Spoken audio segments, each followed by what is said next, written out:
જય શ્રી કૃષ્ણ મિત્રો. પ્રકરણ 19 માનવ વિકાસ. આજે આપણે આગળ વધીએ. અભયમ યોજના શું છે તે સમજાવો.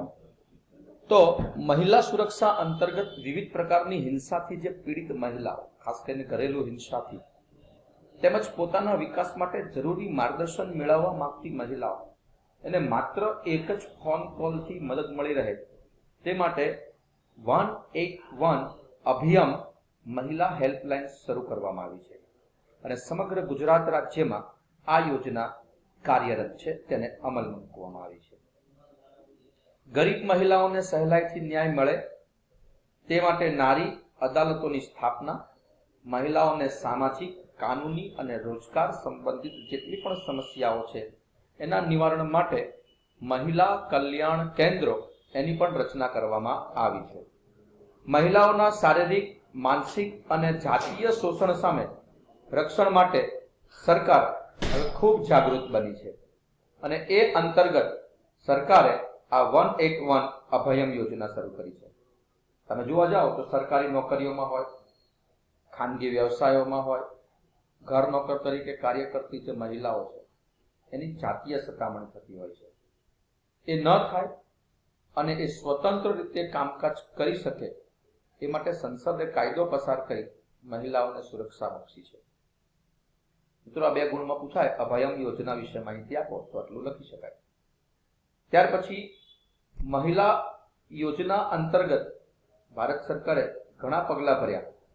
એમાં ગુજરાત સરકારે મહિલા સમાનતા માટે કઈ કઈ યોજનાઓ અમલમાં મૂકી છે તે સમજાવો.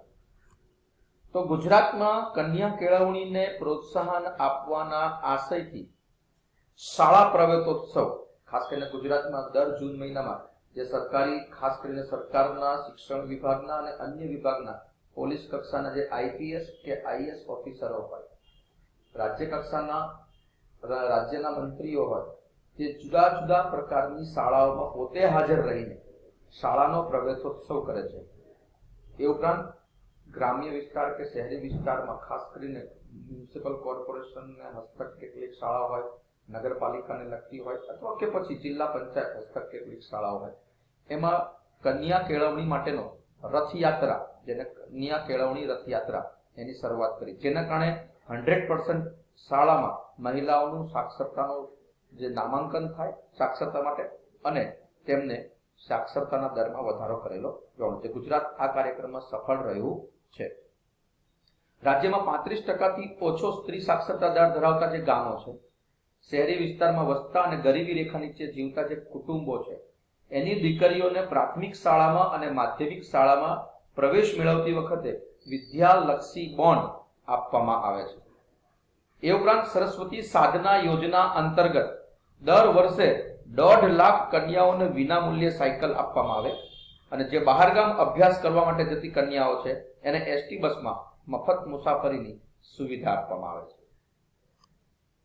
કિશોરીઓ, ખાસ કરીને ટીનેજ ગર્લ્સ હોય, એ કિશોરીઓને પોષણયુક્ત આહાર તેમજ એ કિશોરીઓમાં અને ખાસ કરીને દીકરીઓમાં એમનું પોતાનું કૌશલ્ય વિકસે એની માટે સરકારે સબલા યોજના અમલમાં મૂકી છે. ગુજરાત સરકારે મહિલાઓને 33% અનામત મળે અને એ અનામતમાં ખાસ કરીને જોગવાઈ કરી. એ ઉપરાંત જે સ્થાનિક સ્વરાજ્યની સંસ્થાઓ, જેમાં કોર્પોરેશન, નગરપાલિકા, મહાનગરપાલિકા વગેરેનો આપણે સમાવેશ કરીએ છીએ, બરાબર, તો એ સંસ્થાઓની અંદર મહિલાઓ માટેનો અનામતનો દર વધારી 33 થી 50% કરવાનો સરકારે વિચાર કર્યો છે અને એ આજે પણ ખાસ કરીને જે પણ નગરપાલિકા, મહાનગરપાલિકા, ગ્રામ્ય પંચાયત વગેરે જે સંસ્થાઓ છે એમાં મહિલાઓનો 50% અનામત આપવામાં આવે છે.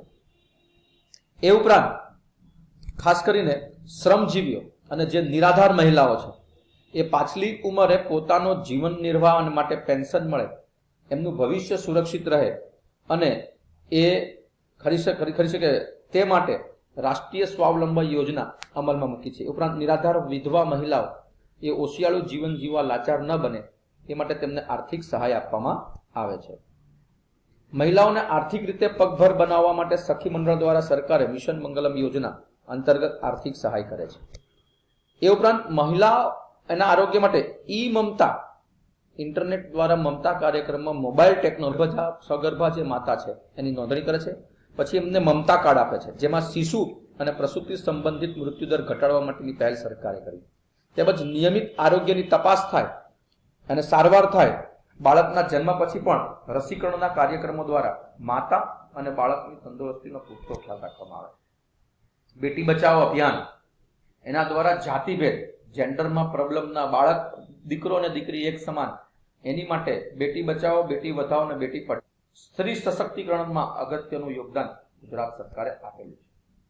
અનુસૂચિત જાતિ, અનુસૂચિત જનજાતિ એટલે કે SC ST એના સામાન્ય પરિવારોની જે પ્રસૂતા મહિલાઓ છે, જે સગર્ભા મહિલાઓ છે, એને ચિરંજીવી યોજના અંતર્ગત પ્રસૂતિ, દવાઓ, લેબોરેટરીની તપાસ, ઓપરેશન વગેરે જેવી સેવાઓ વિનામૂલ્યે પૂરી પાડવાની જોગવાઈ અહીંયા કરેલી છે. મિત્રો, આટલે સુધી રાખીએ છીએ, અહીંયા પ્રકરણ પૂરું કરીએ છીએ. નેક્સ્ટ લેક્ચરમાં આપણે પ્રકરણ આગળ જોઈશું. ધન્યવાદ.